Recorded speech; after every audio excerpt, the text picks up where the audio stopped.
இன்றைக்கு புத்தகத் திருவிழாவிற்கு வருகை தந்து 86 வயதிலும் பேசியே தீருவேன் என்று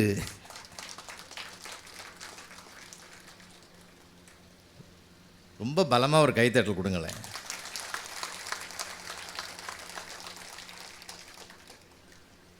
அறுபதை தாண்டினாலே அங்கே வலிக்குது இங்கே வலிக்குதுன்றான். 86 வயதிலும் உடல் வாடினாலும் வதங்கினாலும் என் உள்ளம் பசுமையாக இருக்கிறது என்கிற பெருமிதத்தோடு வந்து அமர்ந்து நம்மிடத்தில் 1 மணி நேரம் உரையாற்றியிருக்கிறார். இன்னும் சொல்லப்போனால் தமிழகத்தில் இருக்கிற அத்தனை பேச்சாளர்களுக்கும் நிழல் தந்து ஆதரவு தந்து அரவணைப்பு தருகிற ஒரு தமிழ் வேடந்தாங்கலாக விளங்குகிற பெரியவர்தான் ஐயா அவர்கள்.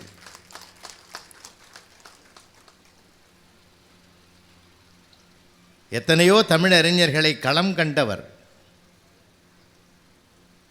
அவர் மாதிரி ஒரு சாதுரியமாக பேசுவது எப்படி என்று நான் அவரிடத்தில் கற்றுக்கொண்டவன்.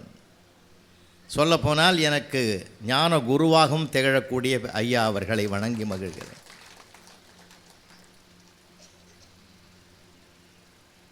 ஒரு தடவை நெல்லைக்கண்ணன் ஐயா அவர்கள், தமிழறிஞர் நெல்லைக்கண்ணன் அவர்கள் நடுவராக இருக்கிறார். நானும் ஐயாவும் வழக்காடு மன்றத்திலே வழக்கு தொடுப்பவராகவும் மறுப்பவராகவும் மேடையில் இருக்கிறோம். அவரை பற்றி தான் உங்களுக்கு தெரியுமே. ஐயா அவர்கள் பேசுகிற போது இடையில கேள்வி கேட்டுகிட்டே இருக்கார். கம்பராமாயணத்தில் ஒரு வரியை சொல்லி ஐயா பேசும்போது என்னுடைய வாதத்துக்கு மறுப்பு தரார். அந்த பாட்டை சொல்லுங்க அப்படின்னார் அவர். ஐயா மறுபடியும் பேச்சை தொடர்ந்தார். அந்த பாட்டை சொல்லுங்களேன் அப்படின்னார்.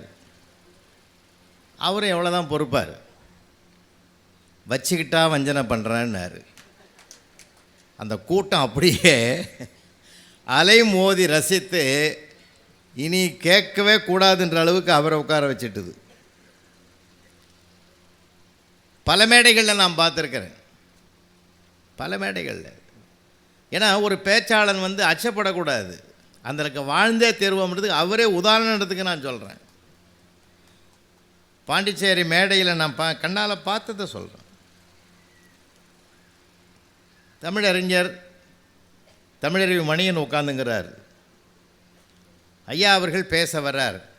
அவருக்கு நகைச்சுவையாக மற்றவங்க சிரிக்கிறது அவருக்கு பிடிக்காது. இவர் வெறும் சிந்தனையாக தான் பேசணும்னு நினைப்பார். ஐயா அவர்கள் குலுங்க சிரிப்பார். அவருக்காகவே கூட்டம் காத்திருக்குது. இவர் கேள்வி மேலே கேள்வி கேட்டு பேச விடாமல் அளவுக்கு பிரச்சனைகள் ஆகுது அங்கே. ஐயாவும் அதுக்கு ஒரு முற்றுப்புள்ளி வைக்கணும்னு முடிவு பண்ணி, இங்கே பாருங்கள், உங்கள் இடத்துல நான் வந்து உட்காந்து பேசுகிறேன், நான் உங்களை மாதிரியே பேசுகிறேன், என் இடத்துக்கு நீங்கள் வந்து என்ன மாதிரி பேசுவீங்களா? அவ்வளோதான் சார், அது முடிஞ்சு போச்சு. ஏன்னா கடவுள் அவரவர்களுக்கு ஒவ்வொரு திறமையை அங்கீகாரம் பண்ணி கொடுத்துருக்கான். அதனால் எனக்கு நான் எதிர்பார்க்குறதையே இன்னொரு இடத்துல எதிர்பார்க்கணும்னு சொல்ல முடியாது. அவரவர் பார்வையில் எனது உயர்வாகவும் பார்க்கலாம், தாழ்வாகவும் பார்க்கலாம். அப்படி தன்னை எந்த இடத்தில் நிறுத்தி கொண்டாலும் தன்னை வெற்றியாளனாக அறிவித்து கொள்ளக்கூடிய மிக பிரமாதமான பிரசன்ஸ் ஆஃப் மைண்ட் உடைய அற்புதமான தமிழ் அறிஞர் அவர். அதனால்தான் மேதகு அப்துல் கலாம் அவர்கள் நான் வணங்குகிற மாபெரும் இதய தெய்வம் அவர். ஏன்னா என் தலைப்புக்கு கற்றது ஒழுகுன்னு சொன்ன சொல்லுக்கு உதாரண புருஷரே அவர்தான் என்பது என்னுடைய அசைக்க முடியாத நம்பிக்கை. நம்ம காலத்தில் ஏன்னா அவர் தான் இளைஞர்களுடைய கதாநாயகன். பெங்களூரிலே ஒரு மகளிர் கல்லூரிக்கு வருகை தந்த போது அங்கே இருக்கிற பெண் பிள்ளைகளை எல்லாம் ஒன்றாக சேர்த்து 1 மணி நேரம் உரையாற்றிய பிறகு சில பிள்ளைகளை பார்த்து சில கேள்விகளை கேட்கிறார்.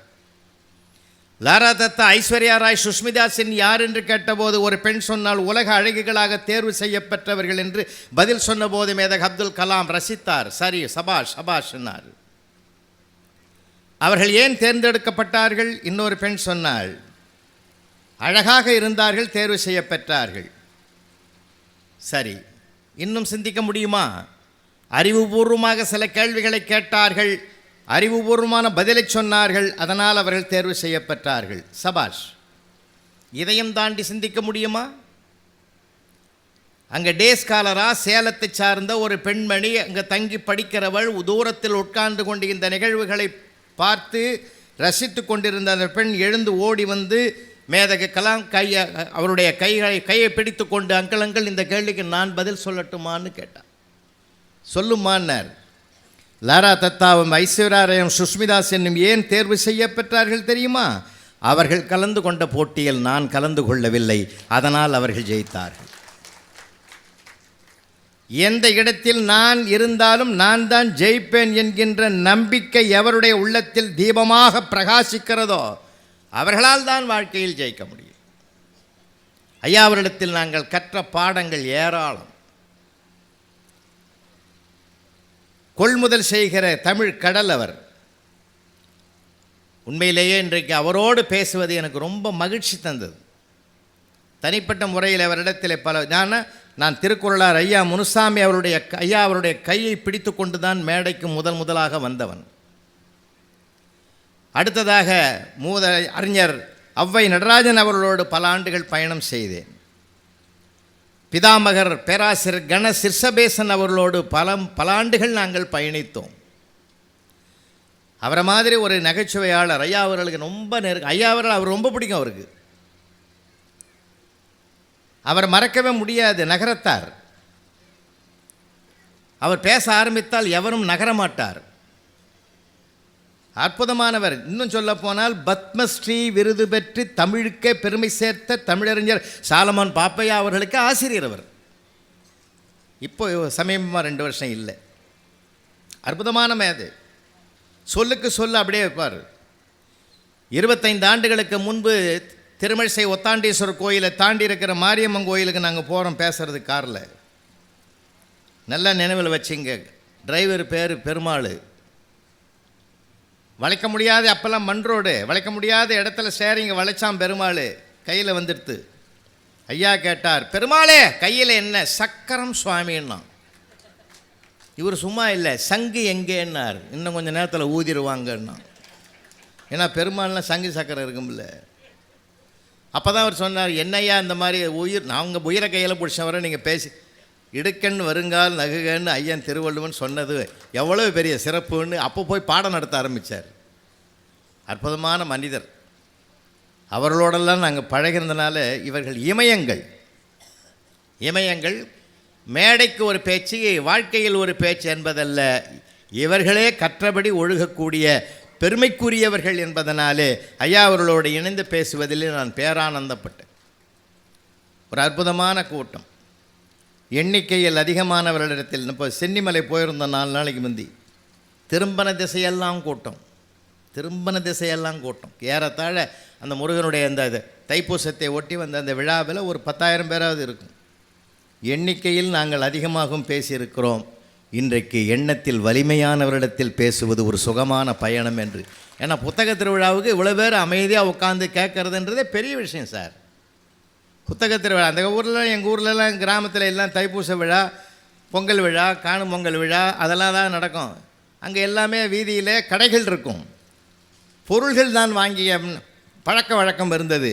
ஆனால் புத்தகத்துக்கு என்று ஒரு திருவிழாவை எடுத்து அது மாவட்டந்தோறும் புத்தகத்திற்கு பெருமை சேர்க்க வேண்டும் மட்டுமல்ல, இளைஞர்கள் மாணவர்களுக்கு அது போய் சேர வேண்டும் என்று மாண்புமிகு தமிழக முதல்வர் அவர்களுக்கு ஆணையிட்டு செயல்படுத்தி வருகிறார் என்றால் முதல்வர் அவர்களை இந்த நேரத்தில் வாழ்த்தி வணங்குவதிலே நான் பெருமைப்படுகிறேன். அந்த மாதிரி ஒரு சிந்தனை வரணும் இல்லை. ஏன்னா பையன் கையில் புத்தகம் இருக்கணும். ஏதோ ஒரு புத்தகம் இருந்தால் அதை படிக்கணுன்ற எண்ணம் தானாகவே வரும். அவர்கள் வேறு வந்து பார்க்குறாங்க, இந்த நூல் அந்த அட்டையாவது பார்த்துட்டு போகட்டுமே. ஏன்னா இன்றைக்கி படிக்கிறது அப்புறம்தான், முதல்ல அதனுடைய பழக்க வழக்கம் நம்ம கைக்கு வந்து சேரணும் இல்லைங்களா? ரொம்ப அருமையாக பேசி ஐயா அவர்களுக்கு நன்றி சொல்லி, இப்போது நமக்கு என்ன ஒன்று கற்றது ஒழுகுன்னா படித்தபடி நடக்கணும், அவ்வளோதான், வேறு ஒன்றும் இல்லை. கற்க கசடர கற்பவை கற்றபின் நிற்க அதற்கு தக. இது எத்தனை பேர் கொண்டு போய் சேர்க்க முடியுன்றது அது வேறு விஷயம். ஐயா அவர்கள் சொல்ல மாதிரி நிறைய சிரமங்கள், வேதனைகள், வேடிக்கை மனிதர்கள் மத்தியிலே நம்ம வாழ்ந்துக்கிட்டு இருக்கோம். யார் இதை சொன்னால் எப்படி இருப்பான், யாருக்குள்ளே என்ன இருக்குதுன்னு கூட யாருக்கும் தெரியல. இப்போது 2 வருஷத்துக்கு முந்தைய எங்கள் கிராமத்துக்கு போயிருக்கிறோம். மழை லேசாக தூறல் விழுது. பழைய காலத்தை நண்பர் பறந்தாமல் தூறலுக்கு ஒதுங்கின மாதிரி இருக்கும், அவன்கிட்ட பேசின மாதிரி இருக்கணும். வீட்டுக்குள்ளே ஓடுறான், பழைய காலத்து ஓட்டு வீடு, ஓட்ட நாற்காலில் உட்காந்துங்கிறான். அங்கே உள்ள வெளியில் பெய்கிற மழையை விட உள்ளே அதிகமாக பெய்யுது. ஏன்டா பறந்தாமல் ஓடு மாற்றக்கூடாதான்னு. இப்போ எப்படி மாற்ற முடியும், மழை பெய்யுதேன்னா. இப்போ இல்லைடா சம்மரில் மாற்றுறதானே என்ன, அப்போ எதுக்கு மாற்றணும், அப்போ தான் ஒழுவாதேன்னா. கொஞ்சம் யோசிங்க. இந்த மாதிரி வினோதமான மனிதர்கள், அப்பயே பாரதி சொன்னான் வேடிக்கை மனிதர்கள்னா. கஞ்சி குடிப்பதற்கெல்லார் அதன் காரணம் யாதென அறியும் அறிவும் இல்லார். நெஞ்சு பொறுக்கதில்லையே இந்த நிலைகட்ட மனிதரை நிலைந்து விட்டால் அஞ்சு அஞ்சு சாவார். இவர் அஞ்சாத பொருள் இல்லை அவனியிலே, அஞ்சுதலை பாம்பன்பான் அப்பன் மகன் ஆறுதலை என்று சொல்லிவிட்டால் நெஞ்சம் பிரிந்திருப்பார், நெடுநாள் பகைத்திருப்பார். அப்படிப்பட்ட அறிவாளி இங்கே இருந்திருக்கிறான். ஆனால் இதன் மத்தியிலும் அவர் ஒரு அழகாக சொன்னார். ஐயாவை சொன்ன மாதிரி, எத்தனை கோடி இன்பம் வைத்தாய் எங்கள் இறைவா. சார், நம்ம சின்ன சின்ன விஷயங்களை கையில் எடுத்துக்கிட்டாலே போதும் சார். முதல்ல நம்ம அந்த தமிழ்நாட்டில் பிறந்ததுக்கு பெருமைப்படணும். ஏன் யோசிக்கிறீங்க? நீங்கள் உலக நாடுகளுக்கெல்லாம் போகிற தடவை வாய்ப்பு இருந்த போயிட்டு வாங்க. அப்போ எல்லா வாய்ப்பையும் தமிழ் தான் எங்களுக்கு கொடுத்தது. டிசம்பர் மாதம் பிரான்ஸில் திருவள்ளுவர் சிலையை திறந்து வச்சு 2 மணி நேரம் பேசக்கூடிய வாய்ப்பை கூட தமிழ் கொடுத்த கொடை என்று தான் நான் இன்றைக்கும் அது ஒரு கனவாகவே இருக்குது. ஏன்னா நம்ம நாடு, அதுவும் தென் தமிழ்நாடுன்றது சாதாரணமானதில்லை. ஆன்மீகம் கூட அதைத்தான் பாராட்டுது. ஒரு சமயம் அதை உமா மகேஸ்வரனுக்கு திருமண காட்சி வடக்க நடந்தபோது எல்லா தேவாதி தேவர்கள்லாம் அங்கே கொழும்பிய போது அது தாழ்ந்து போச்சு, தென் தமிழகம் உயர்ந்து போச்சு. இதை சமநிலைப்படுத்துறதுக்கு தான் அகத்தியர் என்ற ஒரு மனிதரை அனுப்பினார். அவர் வந்ததும் தமிழை உள்வாங்கிய ஒற்றை மனிதனாலே ஒரு நாட்டையே தாங்க முடியும், சமப்படுத்த முடியும் என்று அகத்தியர் மூலமாக ஆன்மீகம் கூட நமக்கு எடுத்து சொல்கிற உண்மை. எவ்வளோ விஷயங்கள் இருக்கு இந்த நம் தமிழ்நாட்டில். இன்னும் சொல்லப்போனால் வடக்கே போக போக மன்னர்கள் வாழ்ந்த வீட்டுக்கு அடையாளங்கள் உண்டு. ஆனால் பாண்டியனுக்கோ சோழ மன்னனுக்கோ சேர மன்னனுக்கோ யாருக்கும் அவன் வாழ்ந்த வீடுகளுக்கு அடையாளத்தை நீங்கள் காட்ட முடியாது. அவன் கட்டிய திருக்கோயில்களுக்குத்தான் அடையாளம் இருக்கிறது என்றால், தென்னாடுடைய சிவனே போற்றி எந்நாட்டவர்க்கும் இறைவா போற்றி என்ற உயரிய தொடரை உலகத்துக்கு வழங்கிய ஆன்மீக நாடாகவும் நம்முடைய அன்னை தமிழ்நாடு விளங்குகிறது. 2. 3வது, கன்னடமும் கழிதெலுங்கும் கவின் மலையாளமும் துளுவும் உன் உதிரத்தை உதித்தெழுந்து ஒன்று பல ஆயடினும் ஆரியம் போல் உலக வழக்கு அழிந்து அழியாவும் சீரிழமை திறமை என்று செயல் மறந்து வாழ்த்துதுமே என்று பாடியதற்கேற்ப அன்னை தமிழ் மொழியை நாம் பேசுகிற மொழியாகவும் எழுதுகிற மொழியாகவும் கைவரப்பெற்றது மிகப்பெரிய ஒரு தெய்வீக திருவருள். நாம் இன்றைக்கி எல்லா பிள்ளைகளுக்கும் ஆங்கிலேயம் சொல்கிறத விட நாம் தான் அதிகமாக சொல்கிறோம் ஆங்கிலத்தை படி. இன்னும் சொல்ல போனால் வருத்தமாக இருக்குது.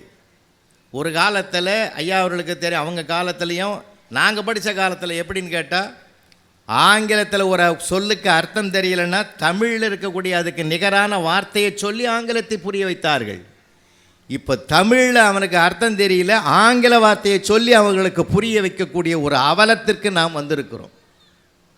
இருக்கட்டும், எல்லாம் மாறணும். நம்முடைய அன்னை தமிழ் மொழி ஒரு அமுத மொழி என்றது உங்கள் எல்லாருக்கும் தெரியும் சார். ஒரு எழுத்தை எடுத்தாலும் போச்சு, ஒரு எழுத்தை சேர்த்தாலும் ஒரு அர்த்தம் வரும். சரி, வாழ்க்கையினுடைய உயர்வுக்கு எது வழிகாட்டும்? இளமையில் கல், இல்லையா? அருமையான வார்த்தை, இளமையில் கல்.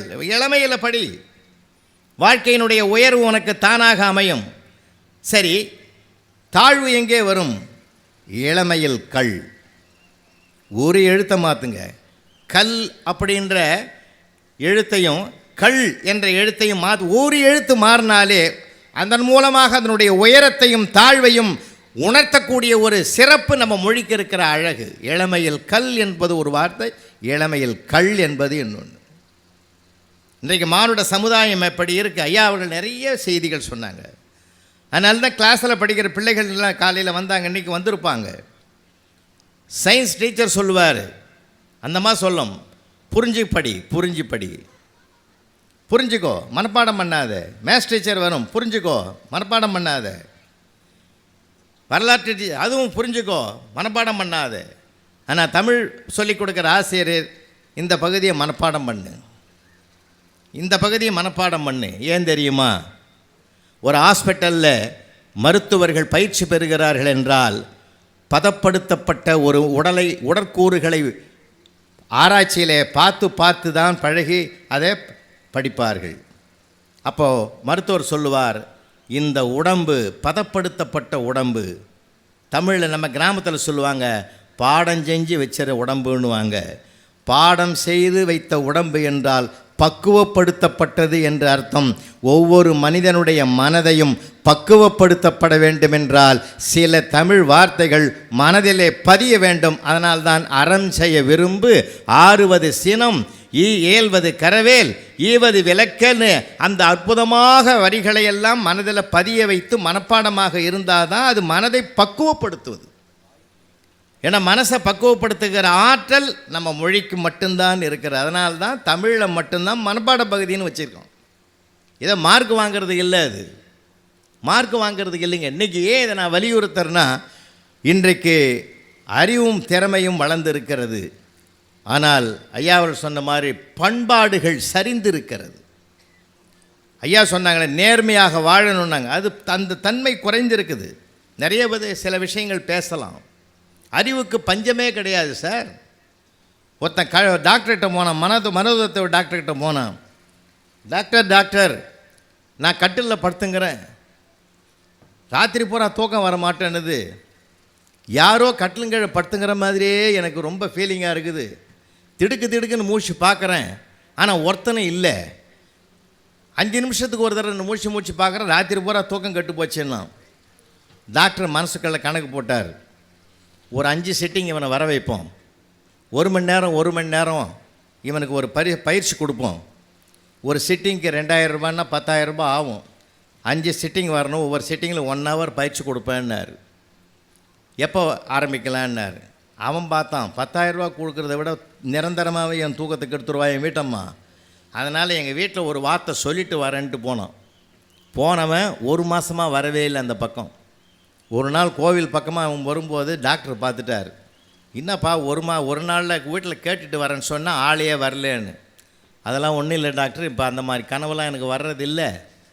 ஒரு 100 ரூபாயிலே என் சம்சாரம் ட்ரீட்மெண்ட் பண்ணிட்டா, 10,000 ரூபாய் எதுக்கு வேஸ்ட்டுன்னு. என்னையா பண்ணிங்கன்னு கட்டில் பிரித்து போட்டு பாய் வாங்கி கொடுத்துட்டா. இப்போ டெய்லி பாயில் படுத்துங்கிறேன், எனக்கு அந்த கனவே வர்றதில்லைன்னா. என்ன இன்றைக்கி அறிவு வளர்ந்துருக்குது, திறமை வளர்ந்துருக்குது, அதுக்கு பஞ்சமே கிடையாது. ஆனால் மனித பண்புகள் வளர்ந்திருக்கிறதா என்பது தான் கேள்விக்குறி. என்றால் கற்றது ஒன்று, செயல்படுவது இன்னொன்று என்கிற திசை மாறி போகிற காரணம்தான் அதற்கு மிகப்பெரிய காரணம். சாதாரணமானதில்லை. உங்களுக்கு ஒன்றை நினைவுபடுத்த நான் கடமைப்பட்டிருக்கிறேன். இந்த திருக்குறளை படித்து உள்வாங்கிதான் இதற்குரிய முறையிலே நடக்க வேண்டுமென்று தீர்மானிக்காமலே வாழ்ந்து காட்டிய பெரியவர்கள், படிக்காத மேதைகள் நிறைந்த மண் இந்த மண். ஒரு வரலாற்று செய்தி உங்களுக்கு நினைவுபடுத்துகிறேன். சென்னையிலே சட்டமன்றம் தங்குற விடுதி இருக்குது. மாண்புமிகு சட்டமன்ற உறுப்பினர்கள் தங்குகிற சட்டமன்ற விடுதி இருக்குது. அப்போது ஆளுங்கட்சி காங்கிரஸ் கட்சி பெருந்தலைவர் காமராஜர் அவர்கள் முதலமைச்சராக இருக்கிற காலம், மூக்கையா தேவர் என்கிற சட்டமன்ற உறுப்பினர் அவருடைய அறையிலே தங்கியிருக்கார். மாண்புமிகு மூக்கையா தேவர் தங்கியிருக்கிற அந்த அறையிலே கடைநிலை ஊழியராக செயல்படுகிறவருடைய பெயர் மண்ணாங்கட்டி என்பது. கடைநிலை ஊழியர் சாயந்தரம் 6 மணி அவருக்கு அவர் பணிவிடை பண்ணிக்கிட்டு இருக்கிறார். அப்போல்லாம் பார்த்திங்கன்னா டிவி இல்லை, ரேடியோவில் தான் நியூஸ் வரும். 6 மணி செய்தி வருது. அந்த 6 மணி செய்தியில் ஒரு அறிவிப்பு வருது. என்ன அறிவிப்புன்னா, அரசாங்க வேலைக்கு வருகிறவர்கள் குறைந்தபட்சம் 5ஆம் வகுப்பாவது படித்திருக்க வேண்டும் என்று அரசு ஆணை வெளியிட்டிருக்கிறதுன்னு வந்தது. இந்த நியூஸை கேட்ட உடனே மண்ணாங்கட்டி பதறி போயிட்டார். அப்படியே சட்டமன்ற உறுப்பினர் ஐயா மூக்கையா தேவரை பார்த்து கையெடுத்து 6 விரலை காட்டி ஓன்னு அழறார். 6 பசங்க எனக்கு, நான் கை நாட்டு பேர் வழி, எனக்கு வேலை போயிடுமோன்னுமான்னு பயமாக இருக்குதுன்னு சொல்லி அழறார். அவர் இவரை சமாதானப்படுத்துகிறார், அழாத அழாத, இப்போ என்ன பண்ணணும், நீங்கள் தான் முதலமைச்சருக்கு ரொம்ப நெருக்கமானவராச்சே, இந்த பிரச்சனையை எடுத்து சொல்லி எனக்கு வாழ்வு கொடுக்கணும், நீ உங்கள் கையில் தான் இருக்குது அப்படின்னு அவனுடைய பிடிவாதத்தை தாங்கிக்க முடியாமல் அப்போவே செக்ரட்டரியேட்டுக்கு ஒரு ஃபோன் போடுறாரு. இந்த டயலை போட்டு நம்பரை போட்டு அவர் என்ன நினச்சார், மூக்கையா தேவர் ஐயா, இந்த நேரத்தில் யாருமே ஆஃபீஸில் அலுவலர்கள் இருக்க மாட்டாங்க, இந்த மண்ணாங்கட்டி மாதிரி ஒரு கடைநிலை ஊழியந்தான் அங்கே இருப்பான், அவன்தான் ஃபோனை எடுப்பான், நாம் எதையாவது இவனுக்கு சமாதானம் சொல்கிற மாதிரி சொல்லி விடுவோன்னு சொல்லிவிட்டு இவர் டயல் பண்ணிவிட்டு இவங்கிட்ட கொடுத்துட்டு சொல்கிறாரு, படிக்காத ஒருத்தரே முதலமைச்சராக இருக்கிறபோது படிக்காத இந்த மண்ணாங்கட்டி ஏன் பியூனாக இருக்கக்கூடாதுன்னு கேளு அப்படின்ட்டார். இந்த மண்ணாங்கட்டி அந்த ஃபோனை கையில் வாங்கிக்கணும், வாங்கிக்கிட்டு அதே மாதிரி பேசினார். படிக்காத ஒருத்தரே முதலமைச்சராக இருக்கிற போது படிக்காத இந்த மண்ணாங்கட்டி ஏன் கடைநிலை ஊழியராக இருக்கக்கூடாதுன்னு மூக்கையா தேவர் கேட்க சொன்னார். முடிஞ்சு போச்சா? மூக்கையா தேவருக்கு கை கால் நடுக்குது. அட சண்டாளப்பாவி, நான் உன்னை தான் கேட்க சொன்னேனே தவிர என்னையாண்டா நீ நீங்கள் தானே கேட்க சொன்னீங்க. அவ்வளோதாங்க. ஒரு 20 நிமிஷத்தில் ஒரு ஆள் வரார், மெசஞ்சர் வரார். தேவரையாவையும் இந்த மண்ணாங்கட்டியும் கூப்பிட்டு வர சொன்னாங்கன்னாங்க. என்னடா வம்பா போச்சு, யாரா கூப்பிடுறது, எதுக்கு கூப்பிட்றாங்கன்னு 2 பேரும் பயத்தோடு வராங்க. அவங்களுடைய மனநிலையை இப்போ கொஞ்சம் கற்பனை பண்ணி பாருங்கள். 2 பேரும் அப்போது உள்ளே வரும்போது பெருந்தலைவர் காமராஜர் தான் அங்கே வந்து உட்காந்துங்கிறார். என்ன விஷயம்னா, எல்லா அலுவலர்களும் போயிட்டதுனால உனக்கு என்ன வேலை, நான் இருக்கிற ஃபைலை பார்த்துட்டு வர்றதுக்கு லேட் ஆகிடும்னு அந்த கடைநிலை ஊழியரையும் பெருந்தலைவர் அனுப்பிட்டார். இங்கேருந்து மூக்கையா தேவரிடத்துலேருந்து சட்டமன்ற ஆஃபீஸ்லேருந்து ஃபோன் வரும்போது அந்த ஃபோனை அட்டன் பண்ணதே முதலமைச்சர் பெருந்தலைவர் காமராஜர் தான். அவரே டைரெக்டாக பேசுனதுனால தான் அவர்கிட்டயே இவர் சொல்லிட்டார். இந்த வார்த்தையை கேட்ட மாத்திரத்தில் தான் ஐயா வந்து 2 பேரையும் கூட்டின்னு வர சொல்லி 2 பேரும் உள்ளே நுழையிற போதே பெருந்தலைவர் சொன்ன வார்த்தை என்ன தெரியுங்களாங்க, மண்ணாங்கட்டி என்னை மன்னிச்சிருப்பா, உன்னை மாதிரி பாதிக்கப்படுறவங்க இருக்கிறாங்கன்னு எனக்கு தெரியாதுப்பா, இந்த ஜீவோவை கொஞ்சம் மாற்றி இனிமேல் அரசு வேலைக்கு வருகிறவர்களுக்கு குறைந்தபட்சம் 5ஆம் வகுப்பு படித்திருக்க வேண்டும்னு இந்த ஜீவோவை நான் மாற்றிடுறேன்னு சொன்னார். பார்த்தீங்களா? இந்த அழகு இருக்க யாருக்கையா வரும்? அவர் நடவடிக்கை எடுக்கலை சார். எப்படி நீ கேட்கலான்லாம் கேட்கலிங்க. செவிகைப்ப சொற்பொருக்கும் வேந்தன் கவிகை கீழ் தங்கும் உலகுன்னு திருவள்ளுவர் 2000 ஆண்டுகளுக்கு முன்பாகவே எழுதி வச்சிருக்கிறார். இந்த குறளை பெருந்தலைவர் படித்தாரா, உள்வாங்கினாரா, உணர்ந்தாரான்றது தெரியாது. ஆனால் அதன்படி நடந்து அந்த குறளுக்கு உயிர் கொடுத்திருக்கிறவர் என்பது மட்டும் உறுதியானது. இந்த பண்பு ஒரு கற்றவர்கள் அதன்படி நடக்க ஆரம்பித்தால் இந்த வையகம் இல்லை, சாதாரணமானதில்லை. எத்தனை நிலைகளும் உயர்வதற்கு மிகப்பெரிய கஷ்டப்படணும்னு அவசியம் கிடையாது. தானாகவே அத்தனை வளர்ச்சிகளையும் நம்மால் அடைய முடியும். அதனால தான் திருவள்ளுவர் நிற்க அதற்கு தக என்று சொன்னார். எவ்வளவோ விஷயங்கள் இருக்குது. அதனால தான் இன்னொன்று சொல்லப்போனால் ஒரு மனிதனுடைய உயர்வு எங்கே இருக்குதுன்னு கேட்டாங்க. நிறைய பேர் போய் கைரேகை பார்க்குறான், பார்த்துருப்பீங்க நீங்களே. கிளி ஜோசியம் பார்க்குறான். கிளிக்கு என்னையா தெரியும்? கொஞ்சம் யோசிக்க வேணாமா? உள்ளங்கையை பார்த்து சொல்லுன்றான். என் உள்ளங்கையில் பார்த்து என் எதிர்காலம், அவன் எதிர்காலமே அவன் கையில் இல்லாது தான் அடுத்தவன் கையை பார்த்து அவன் பிழைக்கிறான். அது தெரியாமல் அவன் கையில் போய் உள்ளங்கையை பார்க்குறான். உள்ளங்கையை பார்க்காதே, உன் உயர்வு உள்ளங்கையில் இல்லை, உன் உள்ளத்தில் தான் இருக்கிறது என்று வள்ளுவர் சொல்லுகிறார். வெள்ளத்தனைய மலநீட்டம் மாந்தர்தம் உள்ளத்தனையது உயர்வுன்னார். உள்ளங்கையில் கிடையாது, உள்ளத்தில் தான் இருக்குது.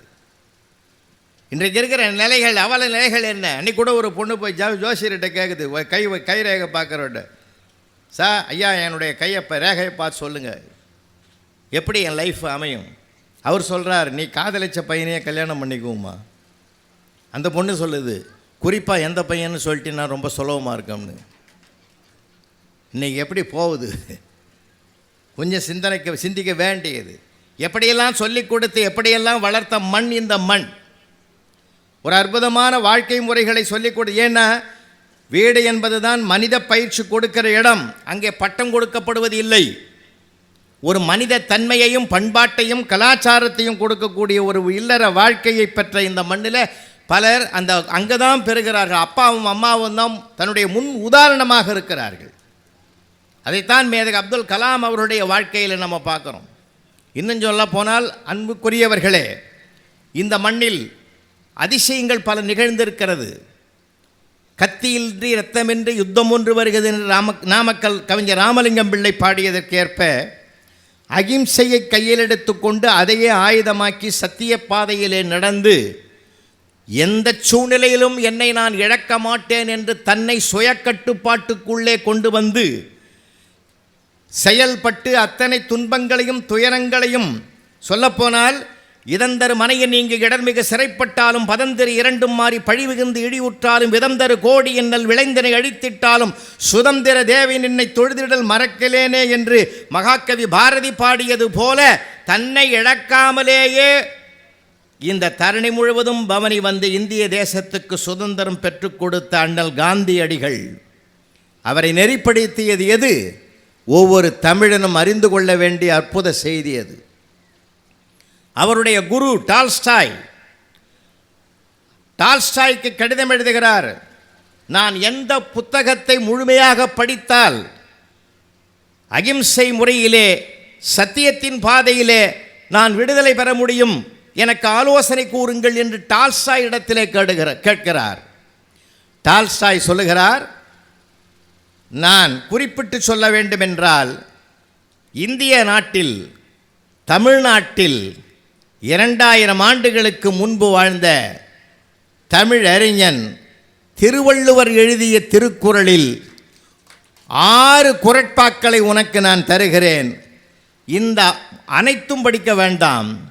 1330 குறட்பாக்களிலே 6 குறளை நான் உனக்கு அனுப்புகிறேன். இதை நீ முழுமையாக உள்வாங்கிக் கொண்டால் விடுதலை பெறுவதற்கான பாதையின் வெளிச்சம் உனக்கு தெரியும் என்று குறிப்பிட்டு எழுதினார். கொல்லான் புலாலை மறுத்தானை கைகூப்பி எல்லா உயிரும் தொழும். உள்ளத்தால் பொய்யாது ஒழுகின் உலகத்தார் உள்ளத்துள் எல்லாம் உளன். எண்ணிய எண்ணியாங்கு எய்துவர் எண்ணியர் திண்ணியராகப் பெறின். தெய்வத்தால் ஆகாதெனினும் முயற்சி தன் மெய்வருத்த கூலி தரும். அறிவினால் ஆகுவது உண்டோ பிரிதின் நோய் தன்னோய் போல் போற்றாக்கடை. இன்னா செய்தாரை ஒருத்தல் அவர் நாண நன்னயம் செய்துவிடல். இந்த 6 திருக்குறளையும் உள்வாங்கிக் கொள், இந்திய தேசத்துக்கு விடுதலை பெற்று தர முடியும் என்று நம்பிக்கை வார்த்தையை விதைத்தார் டால்ஸ்டாய். இந்த 6 குறளையும் அர்த்தத்தோடு கேட்டு கேட்டு புரிந்து கொண்ட காந்தியடிகள் என்ன எழுதினார் தெரியுமா? அடுத்த பிறவி மீது எனக்கு நம்பிக்கை இல்லை, ஒருவேளை அடுத்த பிறவி என்று ஒன்று வாய்க்கப் பெற்றால் நான் தமிழனாக பிறந்து திருக்குறள் அனைத்தையும் படிக்க வேண்டும் என்று எழுதினார். சார், இந்த 6 திருக்குறள் தான் சார் அவருக்கு கொல்லாமை, வாய்மை,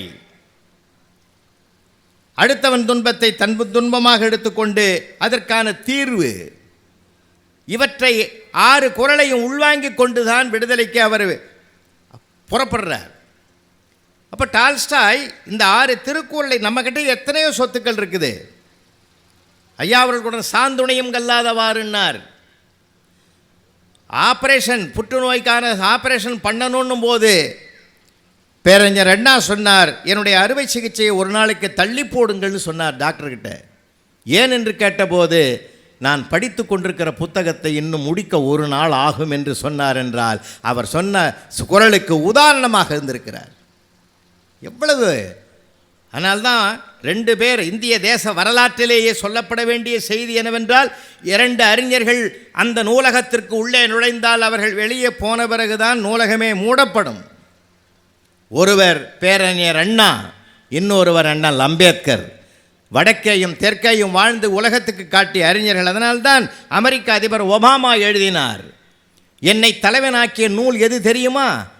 அண்ணல் அம்பேத்கர் அவர்கள் எழுதிய நூல்கள் தான் என்னை தலைவனாக்கியதே என்று அந்நிய தேசத்தில் இருக்கக்கூடிய வல்லரசு நாட்டுக்கு சொந்தம் கொண்டாடக்கூடிய ஒபாமா ஒரு உறுதிமொழி கொடுத்திருக்கிறார் என்றால், உலகத்துக்கு வழிகாட்டிய நூல்களினுடைய அறிஞர்கள் வாழ்ந்த மண் இந்த மண். நாம் தான் அதை தேட மறக்கிறோம்.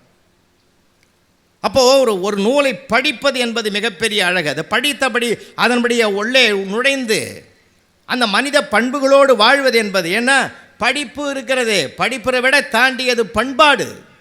நிறைய விஷயங்கள் இருக்குது. இங்கே பெற்றோர்களுக்காக நான் சொல்ல வரேன். படிப்பு வரட்டுங்க, நம்ம 100க்கு 100 மார்க் எடுக்கிறது தான் பார்க்குறோம், அவன் மதிப்பு எடுக்கிறத பார்க்கணுன்னு தான் ஆசைப்படுறோம். நான் மதிப்பு அவனிடத்தில் இருக்கக்கூடிய நன்னடத்தைகளால் நன்னெறி பண்புகளால் தான் கிடைக்கப்பெறுகிறது. சர் சி வி ராமன், இயல்பியர் அறிஞர் சர் சி வி ராமன் உங்களுக்கு தெரியும். சர் சி வி ராமன் தான் தொடங்குகிற இயற்பியல் சம்பந்தப்பட்ட ஒரு ஆய்வியல் அமைப்புக்கு இயற்பியல் பாடத்திலே தேர்ச்சி பெற்ற நுண்மான் நுழைவுலம் பெற்ற அறிஞர்கள் பலர் தேவை என்பதனாலே ஒரு நேர்முக தேர்வு ஒன்று வைக்கிறார். அதில் ஒரு விளம்பரம் கொடுக்கிறார் பேப்பரில். இந்த பாட சம்பந்தப்பட்ட நுட்பங்களை அறிந்தவர்கள் விண்ணப்பிக்கலாம், அவர்களுக்கு போக்குவரத்து செலவு அளிக்கப்படும் என்று சொன்னார். தேர்வு பெற்றவர்களுக்கு இங்கே வேலை வாய்ப்பு உண்டு என்ற விளம்பரத்தையும் பார்த்துவிட்டு பல இளைஞர்கள் வந்தார்கள். காலையில் எல்லாம் தேர்வு முடிஞ்சு போச்சு. மத்தியானம் புறப்படும் போது ஒரு பையன் வாசலில் நிற்கிறான். அவனை பார்த்து அந்த இளைஞரை பார்த்து கேட்டார், நீ என்ன செலக்ட் ஆனியா இல்லையான்னார். செலக்ட் ஆகலைன்னா போக வேண்டியது தானே, ஏன் இங்கே நிற்கிறேன்னு. அந்த இளைஞர் சொன்னார், ஐயா எனக்கு போக்குவரத்து செலவு 50 ரூபா தான், 75 ரூபா கொடுத்துட்டாங்க, 25 ரூபாயை திருப்பி கொடுக்கறதுக்காகத்தான் நான் இங்கே வெயிட் பண்ணுறேன். அக்கௌண்ட் செக்ஷனில் இருக்கிறவங்க சாப்பிட போயிருக்காங்க, வந்த பிறகு கொடுத்துட்டு போகலான்னு நிற்கிறேன்னார். யூ ஆர் செலக்டட், உள்ளே வாங்கிட்டார். உள்ளே போன உடனே இன்டர்வியூவில் இருந்த அறிஞர்கள் சொன்னாங்க, கேட்ட கேள்விக்கு சரியாக பதில் சொல்ல. அப்போ சொன்னார் சர் சி வி ராமன், இவருக்கு தெரியாத இயற்பியல் பாடத்தை நான் புரிய வைத்து விடுவேன், நான் தெரிய வைத்து விடுவேன். இயல்பான நேர்மை பண்பு இவரிடத்தில் இருக்கிறதென்றால் இந்த நிர்வாகத்துக்கு நேர்மையானவர்கள் தேவை என்பதனால் இவரை நான் தேர்வு செய்ய பெற்றேன். படிப்பு வேலை தராட்டாலும் பண்பாடு வேலை தெரிவித்து கொடுக்கும் என்பதனாலே இதைவிட ஒரு உதாரணம் உலகத்தில் கிடையாது. எந்த சூழ்நிலையும் நாமாக இருக்க பழகிவிட்டால் நம்முடைய மனம்தான். அதனால்தான் அந்த மனதை பக்குவப்படுத்துவதுன்னு நான் சொன்னேன். ஒரு நூல் என்பது ஒரு நண்பனோடு பழகுவதற்கு சமம். ஒரு புத்தகத்தை வாசிக்க ஒரு புதிய உலகத்தில் நம்மை அழைத்து செல்வது தான் எழுத்தாளனுடைய மிகப்பெரிய ஆற்றல். பேச்சு கூட நிகழ்கால வெற்றிக்கு பயன்படும், எழுத்து தான் எதிர்கால வெற்றிக்கும் ஒரு துணை செய்யக்கூடிய வல்லமை பெற்றதென்றால் 2000 ஆண்டுகளுக்கு முன்பு வாழ்ந்த புறநானூற்று புலவனோ, அகநானூற்று புலவனோ, குறுந்தகை புலவனோ, பத்துப்பாட்டு புலவனோ, திருவள்ளுவனோ, உயரமா குள்ளமா கருப்பா சிவப்பா யாரென்றே தெரியாது, ஆனால் அவருடைய நூல்கள் தான் அவருடைய பெயரை வாழ வைத்து கொண்டிருக்கிறது நூற்றாண்டுகள் தோறும் என்றால் அதுதான் எழுத்தாளனுக்கு கிடைக்கிற மிகப்பெரிய சிறப்பு, பெருமை, வல்லமை. அது காலத்துக்கு தொலைநோக்கு பார்வையிலே சாதனை செய்யக்கூடிய மிகப்பெரிய சிறப்பு பெற்றது. அதனால்தான் மனம் என்பது தான் நூல்கள் மனதை பண்படுத்துவது, பக்குவப்படுத்துவது. அவன் படிக்கிற போதே பக்குவப்பட்டால் தான் செயல்பட முடியும், நடக்க முடியும். பக்குவப்படலைனாலும் நடக்க முடியாதுங்க. என்ன நிறைய உதாரணங்கள் பார்க்கலாம். சொத்து வேண்டும் வேண்டும் என்று போராடியதால் சொந்தங்கள் அழிந்த கதை மகாபாரதம். சொத்து வேண்டாம் வேண்டாம் என்று தூக்கி எறிந்ததனால் சொந்தங்கள் பெருகிய கதை ராமாயணம். இல்லையா? ஒரு சத்தியத்தை வாழ்நாள் முழுவதும் பல சங்கடங்களுக்கு மத்தியிலும் காப்பாற்றினால் காப்பாற்றுகிறவன் தான் நின்று நிலைப்பான் என்பதுதான் ஹரிச்சந்திர புராணம். ஒவ்வொரு நூலுக்கும் ஒவ்வொரு பெருமையும் சிறப்பும் உண்டு என்பதை நம்ம பார்த்துருக்கிறோம். அதை வாசிப்பதற்கு மட்டும் மகிழ்ச்சிக்குரியதல்ல, மனம் பக்குவப்பட்டு அதன்படி நடப்பதற்குத்தான் மிகப்பெரிய சிறப்பு அதில் இருக்கிறது என்பது தான் முக்கியமானது. நம்ம நடக்கணும், முடிஞ்ச வரைக்கும் நடக்கணும். நம்ம ரசித்து படிக்கிறோம், அது படித்து பாராட்டுறதுக்கு மட்டும் இல்லை, சந்தோஷப்படுறதுக்கு மட்டுமல்ல, முடிந்த வரையில் நம்முடைய வாழ்க்கையில் அதை பின்பற்றுவதற்கு முயற்சி பண்ணால் அதுதான் மிக மிக முக்கியமானது, ரொம்ப முக்கியமானது அதுதான். ஏன்னா அதுதான் திருவள்ளுவர் சொல்கிறார், தந்தைக்குரிய கடமை, தாய்க்குரிய கடமை, மகனுக்குரிய கடமை, மனைவிக்குரிய கடமையில் படிக்கிறதுக்காக மகிழ்ச்சி அடைவதற்காக அல்ல. நிறைய விஷயங்கள் சொல்லலாம். மகாபாரதத்தில் ஒரு காட்சி நான் உங்கள் கண் முன்னால் காட்டணும்னு ஆசைப்படுறேன். ஏன்னா ஒரு கற்றறிந்தார் சபை என்பதனால இதை நினைவுபடுத்த விரும்புகிறேன். மகாபாரதத்தில் தூது வருகிற நிகழ்ச்சி உங்கள் எல்லாருக்குமே தெரியும். தூதிலே பாதி போர் முடிந்து போனது, அதுவும் உங்களுக்கு தெரியும். மகாபாரதத்தை பொறுத்தவரையில் 2 போர் நடக்குது. ஒன்று அறிவு போர், இன்னொன்று ஆயுத போர். அறிவு போரில் பாதி முடிஞ்சு போச்சு சண்டையே, மீதி ஆயுத போரில் முடியுது. கண்ணபெருமான் நாளைக்கு இந்த சபைக்கு, துரியோதனுடைய சபைக்கு பாண்டவர் சார்பாக தூது வருகிறார் என்ற செய்தி பிரகடனப்படுத்தப்படுகிறது. அப்பொழுது துரியோதன் எழுந்து சொல்லுகிறார், 56 தேசத்து ராஜாக்கள் அமர்ந்திருக்கிறார்கள். அந்த சபையில் ஒரு செய்தியை தெரிவிக்கிறார். நாளை அந்த கண்ணன் இந்த அவைக்குள் வருகிற போது ஒருவர் கூட எழுந்து மரியாதை செலுத்தக்கூடாது என் ஆணை என்று பிறப்பிக்கிறார். அனைவரும் கேட்டுக்கொள்ளுகிறார்கள். ஆனால் நடந்தது என்ன? சபைக்குள்ளே கண்ணன் உள்ளே நுழைகிற போது பீஷ்மாச்சாரியார், துரோணாச்சாரியார், விதுராச்சாரியார், அத்தனை ஆச்சாரிய பெருமக்களும் ஓம் நமோ நாராயணா என்று எழுந்து விட்டார்கள். ஆச்சாரிய பெருமக்களே எழுந்துவிட்ட பிறகு நமக்கென்ன வேலை என்று 55 தேசத்து ராஜாக்களும் எழுந்து நின்று உள்ளங்கையை கைகளை உயர்த்தி வணங்கி மகிழ்ந்து வணக்கம் செலுத்தினார்கள். துரியோதனன் மட்டும் அமர்ந்திருக்கிறான். நண்பர்களே, அங்கே கொஞ்சம் வாங்க. துரியோதனன் மட்டும் அமர்ந்திருக்கிறான். பக்கத்தில் கர்ணன் என்ன செய்வதென்று அறியாதமல் திகைத்து போய் தலை கவிழ்ந்து உட்கார்ந்திருக்கிறான். துரியோதனன் அமர்ந்திருக்கிறான். பக்கத்தில் கர்ணன், அவனுடைய ஆருய நண்பன், தலை கவிழ்ந்து உட்கார்ந்திருக்கிறான். இதுதான் காட்சி. கண்ணபெருமான் உள்ளே நுழைகிறார். உள்ளே நுழைகிற போது கர்ணனை பார்க்கிறார். அதே கர்ணனை துரியோதனனும் பார்க்கிறான். துரியோதனன் என்ன நினைக்கிறான்? தலை கவிழ்ந்து உட்கார்ந்திருக்கிற கர்ணனை பார்த்து, நான் எழுந்திருக்கக்கூடாது என்று தான் சொன்னேன். என் எதிரி கண்ணனை நேருக்கு நேர் அவன் முகத்தில் கூட விழிக்க மாட்டேன் என்று தலை கவிழ்ந்து உட்கார்ந்திருக்கிறான். நண்பன்னா கர்ணன் தான் நண்பன் என்று தனக்குள் நினைக்கிறான் துரியோதனன். கண்ணபெருமான் அந்த கர்ணனை பார்த்துட்டு அப்படி கிராஸ் பண்ணுறார். ஓரக்கண்ணால் பார்த்துட்டு உள்ளத்துக்குள் கண்ணபெருமான் என்ன நினைச்சார் தெரியுமா? எழுந்து நின்று எனக்கு வணக்கம் செலுத்தினால் எங்கே நண்பன் துரியோதனன் கோபித்துக் கொள்வானோ என்று கருதி தலையால் என்னை வணங்குகிறாயா கர்ணா என்று தனக்குள் நினைத்து கிடக்கிறான்.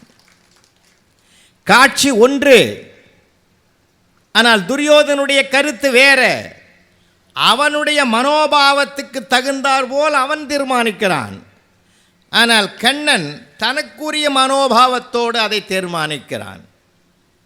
இதுதான் ஒரு நூல் நமக்கு கற்றுத்தருகிற பாடம்.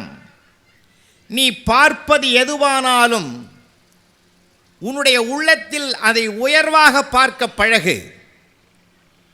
அதைத்தான் வள்ளுவன் அழகாக சொன்னான், வெள்ளத்தனைய மலநீட்ட மாந்தர்தம் உள்ளத்தனையது உயர்வு.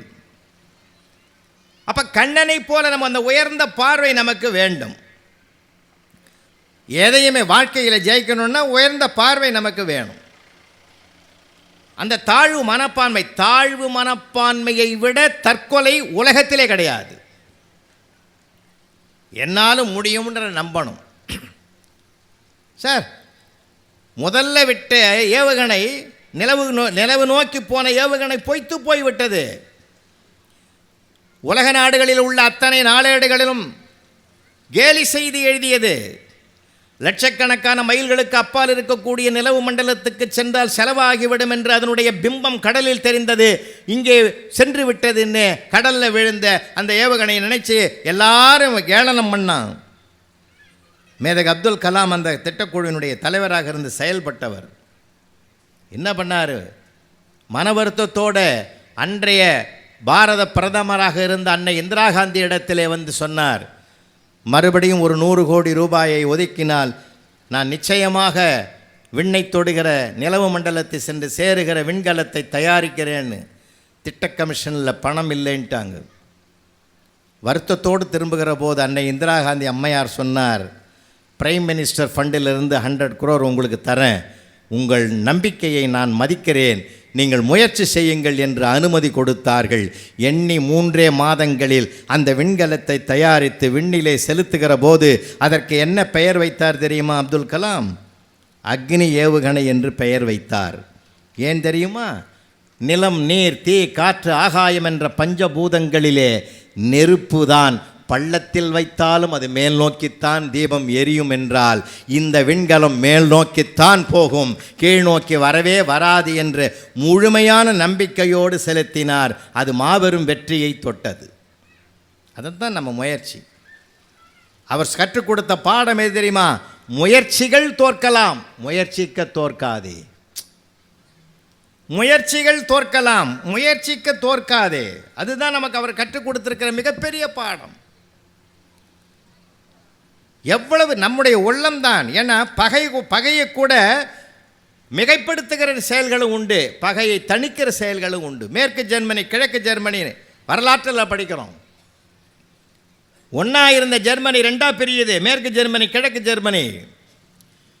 கிழக்கு ஜெர்மனியிலேருந்து என்ன பண்ணான் தெரியுமா? அந்த நாட்டில் அந்த பகுதியில் இருக்கிற அத்தனை குப்பை கூலங்களையும் லாரி லாரியாக கொண்டு போய் மேற்கு ஜெர்மனியில் காம்பவுண்டை தள்ளி கொட்டினான். எல்லா குப்பைகளும் நாட்டில் கொட்டினான். எல்லாருக்கும் நியாயமாக பார்த்தா கோபம் வரும். மேற்கு ஜெர்மனி அதை பார்த்தான். வண்டி வண்டியாக லாரி லாரியாக பழங்களையும் தானியங்களையும் கொண்டு வந்து மதிலை தாண்டி கிழக்கு ஜெர்மனியில் வைத்தான்.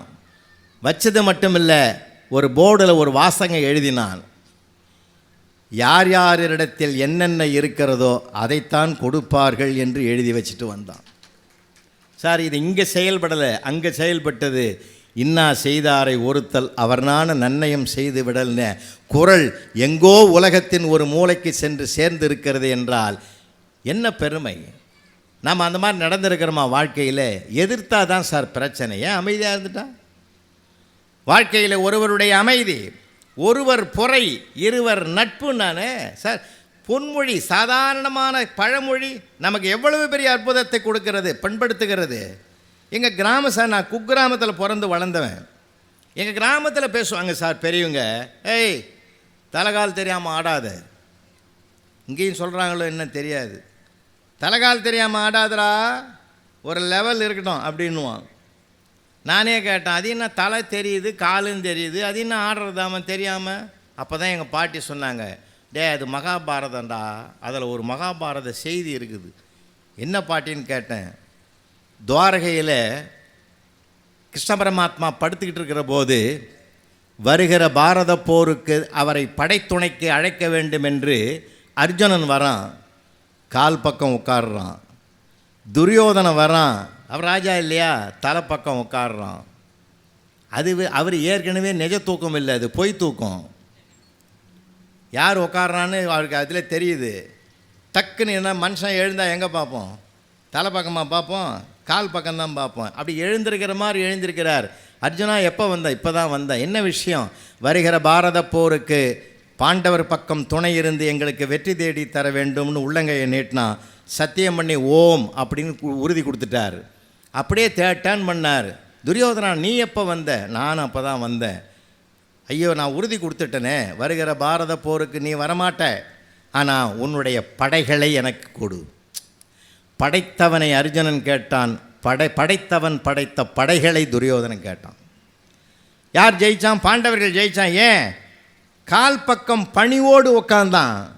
பணி உடையன் இன்சொலன் ஆதல் அணியல்ல மற்ற பிறனர வள்ளுவன் பாதத்தில் உட்கார்ந்தான் பணிவோடு. அவன் தலகரத்தோடு தலைப்பக்கம் உட்கார்ந்தான். அன்பு ஜெயிக்கும், ஆணவம் ஒருபோதும் ஜெயிக்காது. அதனால் தலகால் தெரியாத ஆடாதரான்னு கிராமத்தில் சொன்ன அழகான பொன்மொழி. எவ்வளவு பெரிய சிறப்பு இருக்குது பாருங்க ஐயா. நிறைய விஷயங்கள் இருக்குது தெரியுமா? சாதாரணமான விஷயம் சார். ஆனால் ஒரு பெரிய பாரத கதையை கொண்டாந்து உள்ள நுழைச்சிட்டான் பாருங்கள். வரலாற்று செய்திகள் நிறைய பேருக்கு பாடப்புஸ்தகத்தில் இருக்காது சார். அதனால தான் பாட்டு புறநானூறு அகநானூறுலாம் படிக்கிறோமே. இன்றைக்கி யார் அதை படிக்கிறதுக்கும் ஆள் இல்லை, அதை எடுத்து சொல்கிறதுக்கும் ஆள் இல்லை. இப்போ அவங்கெல்லாம் எவ்வளோ ஐயாலாம் படித்தவங்க, எவ்வளவு செய்திகள் இருக்குது தெரியுமா? புகழனின் உயிரும் கொடுக்குவர் சார். புகழ் வருதுன்னா உயிரை கூட கொடுப்பான். பழியனின் உலகோடு பெரினும் கொள்ளலர். பழிக்குரிய செயலை செய்தா இந்த உலகத்தையே தரேன் அப்படின்னா கூட செய்ய மாட்டாங்களாம் பெரியவங்க. அதை ஒரு பெரியவர் செஞ்சிருக்கிறார் இந்த மண்ணில். ஒரு பள்ளிக்கூடத்தை கட்ட வேண்டும் என்று செயல்படுகிறார் காந்தியடிகள். காந்தியடிகள் செயல்படுகிற போது நார்த் இந்தியாவில் செயல்படுறார். அப்போ அந்த ஊர் மக்கள்லாம் சேர்ந்து சொல்கிறாங்க, மிட்டாதாரர்களும் மிராசுதாரர்களும் சொல்லுகிறார்கள், நீங்கள் கட்டுகிற பள்ளிக்கூடத்தில் தாழ்த்தப்பட்டவருடைய வகுப்பை சார்ந்த பிள்ளைகளை சேர்க்க மாட்டேன் என்று ஒரு உறுதி கொடுங்கள், அந்த பள்ளிக்கூடத்தை நாங்களே கட்டி கொடுக்கிறோம் என்று சொன்னபோது அண்ணல் காந்தியடிகள் என்ன பதில் சொன்னார் தெரியுமா? இந்திய தேசத்தின் விடுதலையே கொடுத்தாலும் அந்த மாதிரி கட்டுப்பாட்டுக்கு நான் உட்பட மாட்டேன் என்று உறுதிபட சொன்னார். பார்த்தீங்களா? அதுதான் உறுதிபட சொல்லக்கூடிய ஒரு தன்மை கொண்ட கொள்கை. அதனால்தான் அந்த காலத்தில் சொன்னார், 2000 புகழனின் உயிரும் கொடுக்குவர் பழியனின் உலகோடு பெரினும் கொள்ளலர். என்ன அருமையான வாசகம் சார். எல்லாரும் சொல்கிறோம் யாதும் ஊரே யாவருங்கள்னு சொல்லாத ஆளே கிடையாது. அடுத்த வரி பாருங்கள், அதுதான் அற்புதமான வாழ்வியல் வரி. தீதும் நன்றும் பிறர் தர வாரா. நமக்கு வருகிற நன்மைக்கும் தீமைக்கும் நாம தான் காரணமாக தவிர அடுத்தவன் காரணமே இல்லை. இதை ஒரு தர்மத்தை புரிஞ்சுக்கிட்டாலே போதும் சார். எல்லா தனி மனித வாழ்க்கை, குடும்ப வாழ்க்கை, சமுதாய வாழ்க்கை எல்லாம் நல்லா இருக்கும். அது கடைசியில் சொன்னா பாருங்க, பெரியோரை வியத்தலும் இளமே சிறியோரை இகழ்தல் அதனும் இளமே. சார், இதை விட ஒரு தர்மம் உலகத்திலே கிடையாது. எவ்வளோ பெரிய அற்புதமான தர்மம் சார் இது. இன்றைக்கி அந்த அறப்பண்புகள் போயிச்சே சார். எங்கள் சப்ரிஸ்டார் ஒருத்தர் ரிட்டையர் ஆனார் தாம்பரத்தில். ரிட்டையர் ஆன மறுநாள் அன்றைக்கே சொன்னார் சமையல்காரனை கூப்பிட்டு, நாளையிலேருந்து கூட்டு பொரியெல்லாம் கட் பண்ணு, ஒரு நாளைக்கு வத்த குழம்பு, ஒரு நாளைக்கு சாம்பார், ஒரு நாளைக்கு வெறும் ரசம் மோர், இப்படியே காலத்தை ஓட்டும், பென்ஷன் தான் நான் வாழணும் அப்படின்னாரு. ஓகேன்ட்டான். மறுநாள் ஒரு மாதம் போச்சுங்க. இவர் சாப்பிட்ட பிறகு தான் அவன் சாப்பிடுவான். ஒரு மாதத்துக்கு பிறகு ஒரு நாள் கிச்சனில் போய் பார்க்குறாரு, அவன் வடை பாயசத்தோடு சாப்பிட்டுங்கிறான். என்னடா நான் இப்படி சொன்னேன், ஒரு நாளைக்கு ஒன்று தான் வைக்கணும்னு நீ இப்படி சாப்பிட்றிய? சார், நீங்கள் தான் ரிட்டையர் ஆனீங்க, நான் இன்னும் ரிட்டையர் ஆகலைன்னா. இப்போ தர்மங்கள் எப்படி ஆளாளுக்கு போய்கிட்டு இருக்குது. அறப்பண்புகள் மாறாத ஒன்று. பெரியோரை வியத்தலும் மேலுமே சிறியோரை இகழ்தல் அதனை என்ன. எவ்வளோ விஷயம் தெரியுமா? தமிழ் அழகான மொழியா. அன்புத்துறை நிறைய பட்டிமன்றம்லாம் பேசுகிறவர். அவர் தலைமையில் இங்கேயே ஒரு பட்டிமன்றம் நடக்க இருக்குது. அவருக்குன்னு ஒரு குழுவை வச்சுருக்கிறாரு. அதெல்லாம் பெரிய விஷயம். ரிட்டையர் ஆன உடனே அந்த பென்ஷனை வாங்கி வச்சுக்கின்னு பேங்கில் போட்டு வர்ற வட்டியை சாப்பிட்டுக்கின்னு ஏதோ ஒரு டிவியில் சீரியலை பார்த்துட்டு அப்படியே காலத்தை ஓட்டாமல் அன்னை தமிழுக்கு என்னாலும் தொண்டு செய்ய முடியும்னு வராரு. பார்த்தீங்களா? அந்த ஆர்வத்தை உருவாக்குறது தான் புத்தக திருவிழாவினுடைய நோக்கமே. அதுக்காக தேடணும் இல்லை, நிறைய விஷயங்களை தேடணும் இல்லை. நல்லா கவனிங்க. பெரியோரை வியத்தலும்னா ஐயா கற்றுக் கொடுத்த பாடம் தான். சிறியோரை எழுதல் அதனும் இல்லை வேணாம். பெரியோருக்கு இடைநெறி போட்டிருக்கான், சிறியோருக்கு வல்லினறி போட்டிருக்கான். ஆனால் நம்ம பாஷையில் சொல்லணும்னா பெரியரி சின்னரி. பெரியோருக்கு பெரியரி தானே போட்டிருக்கணும், சின்னரியை போட்டிருக்கிறான். சிறியோருக்கு பெரியரியை போட்டுக்கிறான். என்ன விஷயம்? இடையனரி, வல்லினம் மெல்லினம் இடையனம் இருக்கு இல்லையா? சிறியவருக்கு வல்லினரி போட்டிருக்கான் பெருசை. ஏன்? வல்லினரி என்பது வலிமையை குறிப்பது, வல்லினத்தை குறிப்பது. சிறியவர்கள் வலிமையானவர்கள் என்பதனால் சிறியோரை இகழ்தல் அதனும் இலேமே. பெரியோரை வைத்தல். பெரியோர் யாரை பெரியோர்ன்றது ஏன் இடைநெறி போட்டான் தெரியுமா? அவர்கள் வல்லினம் பக்கமும் போக மாட்டார்கள், மெல்லினம் பக்கமும் சார மாட்டார்கள். நடுநிலைமையோடு இருக்கிற காரணத்தினால்தான் இடையின எழுத்திலே ஒன்றை போட்டு பெரியோர் என்று இடையின ரகரத்தை போட்டிருக்கிறான்னா மொழிக்கு இருக்கிற அழகு, நம்ம மொழியில் இருக்கிற மிகப்பெரிய வலிமை, சொத்து. எவ்வளோ இருக்கு ஆழங்கள். உள்ளே போனீங்கன்னா எவ்வளவோ தெரியும், எவ்வளவோ விஷயங்கள் இருக்குது. அதனால் வாழ்க்கையில் எல்லா செய்திகளையும் பண்பாட்டோடு நேர்மை குணத்தோடு, இன்னும் சொல்ல போனால் ஒரு மனிதன் வாழ்கிறான் என்பதற்கு அடையாளமே ஈத்து உவக்கும் இன்பம் என்றார் திருவள்ளுவர். இன்னொருத்தனுக்கு கொடுறா, இன்னொருத்தனுக்கு கொடு. அதுலேயே நம்ம இலக்கியங்கள் எடுத்து நல்லா சொல்லுது. என்ன இதை மாதிரி ஒரு ஈகைத்தன்மையை இஸ்லாத்திலும் வலியுறுத்தப்படுகிற ஒரு அற்புதம் அது. இஸ்லாமியர்களுடைய 5 கடமைகளிலே ஈகை என்பது 5 கடமைகளில் அது ஒன்று. தான் சம்பாதிக்கிற பொருளிலே ஒரு 100க்கு 2% இல்லாதவர்க்கு கொடுப்பதற்கென்றே எடுத்து வைக்கிறவரே குரான் வலியுறுத்துகிற செய்தி. எவ்வளோ விஷயங்கள் இருக்குது. பைபிள் பாரம் சுமப்பவன் பாக்கியசாலி என்று பைபிள் கூறுகிறது. அடுத்தவர்க்கு உதவிக்கரத்தை நீட்டு என்று நம்முடைய ராமாயணம் சொல்லுகிறது, பாரதம் சொல்லுகிறது, எல்லா பகவத்கீதை சொல்லுகிறது. சொல்லாத அறத்தை சொல்லாத நூல்களே கிடையாது. ஈகை என்றே பேர் அதுக்கு. இந்த ஈகை என்னுடைய குணத்தை உலகத்திலேயே எந்த காவியங்களும் சொல்லாத ஒன்று. அண்ணன் சொன்னார் நட்பு, அதையும் சித்தரிக்காதது. நட்பு எத்தனை பேர் பிஸ்னஸ் மோட்டில் பண்ணுறான். யார் நல்ல நண்பன் என்று கூட குரல் எடுத்து சொல்லுகிறது. ஒரு பிரச்சனை வந்து விட்டதென்றால் பழகுகிறவனுக்கு கவலைப்படாதே, கடவுள் காப்பாற்றுவான்னு சொல்பவன் நண்பன் அல்ல. உன் பிரச்சனையா விடுறா, நான் இருக்கிறேன், நான் பார்த்துக்கிறேன் அப்படின்னு உரிமை கொண்டாடுகிறவன் தான் நல்ல நண்பன். முகநக நட்பது நட்பென்று நெஞ்சத்து அகநக நட்பது நட்புன்னார் திருவள்ளுவர். அந்த நட்பை கூட மகாபாரதம் காட்டுகிற, உங்களுக்கு தெரியாதது கிடையாது. பெற்ற தாய் சொல்லுகிறாள், ஒரு இடத்துல உறவு மோதுகிறது. இன்றைக்கி நம்ம வாழ்க்கையில் இருக்கிற பிரச்சனை இது. ஒரு பக்கம் உறவு, ஒரு பக்கம் நட்பு. உறவு சொல்லுகிறது, பெற்றெடுத்த தாய் குந்தி உரிமை கொண்டாடுகிறாள். மகனே, நீ பாண்டவர்களுக்கு மூத்தவன். அதை இன்றைக்கு நான் நினைவுபடுத்த வேண்டிய கட்டாயம் வந்துவிட்டது. நீ பாண்டவர் பக்கம் வந்து சேர்ந்து விட்டால் இந்த ஆட்சியினுடைய பொறுப்பை உனக்கே கொடுத்து விடுவார்கள். உன்னுடைய நிழலின் கீழே 5 தம்பிகளும் சேவகம் செய்து வாழ்வார்கள், ஆட்சி புரியலாம் என்று சொன்னபோது அந்த பிள்ளை அதை ஏற்கவில்லை. அதுதான் கற்றபடி வாழ்ந்து பழகினபடி நடந்த சிறப்பு அது. அவன் சொன்னான், பெற்ற நீர் மகவன்பிலாமையாலோ பெரும்படி நாணியோ விடுத்தேர். அம்மா, என்னை பெற்ற காலத்தில் பெட்டியில் வச்சு ஆற்றுல அனுப்புனேன். ஒருவேளை உனக்கு மகன் என்று நான் அறியப்பட்டால் உனக்கு பழி வந்துவிடும் என்று கருதியோ, ஒருவேளை என் மீது அன்பில்லாமையினாலோ என்னை பெட்டியில் வைத்து ஆற்றிலே விட்டு விட்டாய். பெற்ற நீர் மகவன்பிலாமையாலோ பெரும்படி நாணியோ விடுத்தீர்.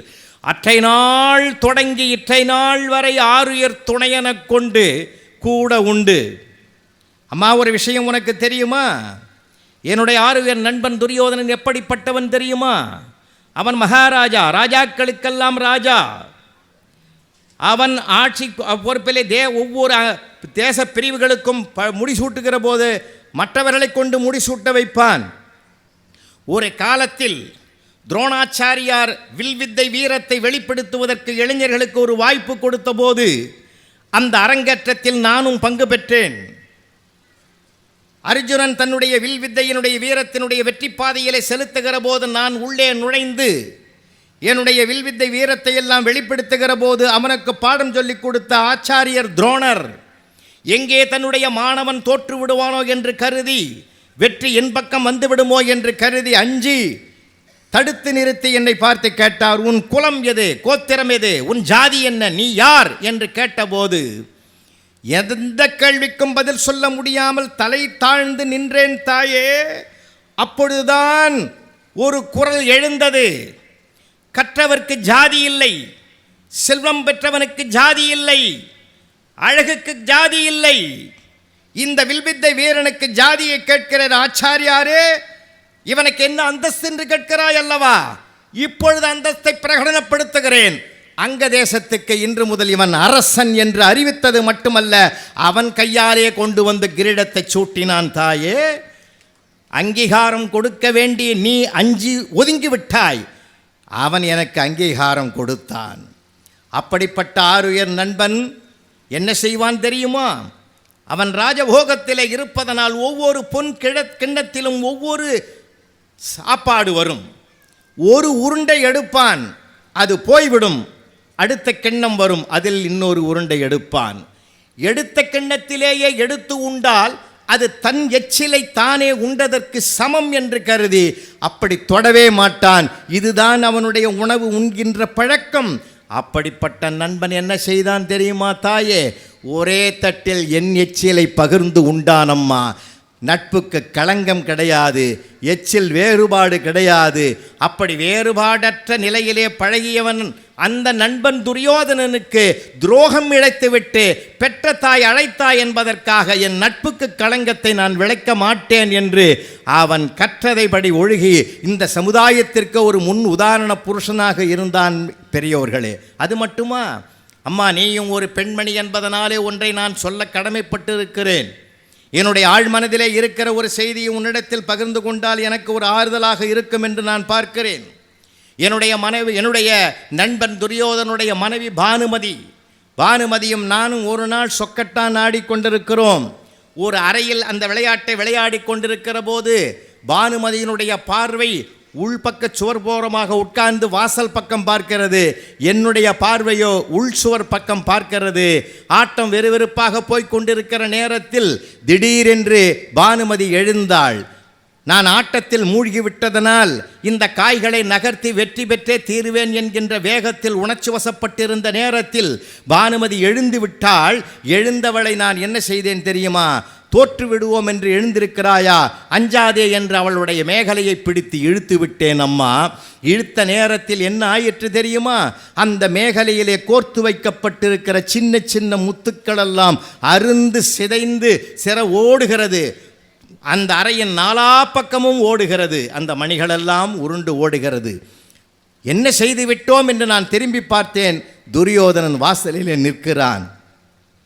மன்னன் வந்துவிட்டான், தன் கணவன் வந்துவிட்டான் என்பதற்காக எழுந்து மரியாதை கொடுப்பதற்குத்தான் பானுமதி எழுந்தாள் என்பது அப்பொழுதுதான் நான் உணர்ந்த செய்தி. அன்னையே, உள்ளே கால் வைத்த துரியோதனன் என்ன நினைப்பானோ என்று நான் அஞ்சி நடுங்கிக் கொண்டிருக்கிற நேரத்தில் அவன் சொன்ன வார்த்தை என்ன தெரியுமா? என் கண் முன்னாலேயே மேகலை, என் மனைவியினுடைய மேகலை தொட்டு இழுத்து விட்ட காரணத்தினால் நீ துரோகியா என்று அவன் நினைத்து விடுவானோ என்று கருதி ஒரே வார்த்தையால் தன் மனதில் உள்ள எண்ணங்களை தன் வார்த்தைகளால் வெளிப்படுத்தினான். அம்மா, எடுக்கவோ கோர்க்கவோ என்று கேட்டான். சிதறி ஓடுகிற இந்த மணிகளை எல்லாம் நான் எடுக்கட்டுமா அல்லது மெல்லிய நூலில் அதை கோர்த்து கொடுக்கட்டுமா என்று கேட்டபோதே அவன் மனதில் எந்த விதமான களங்கத்தையும் அடையவில்லை என்பதை, அந்த உள்ளத்தை புரிந்து கொண்டேன். தாயே, என்ன தெரியுமா?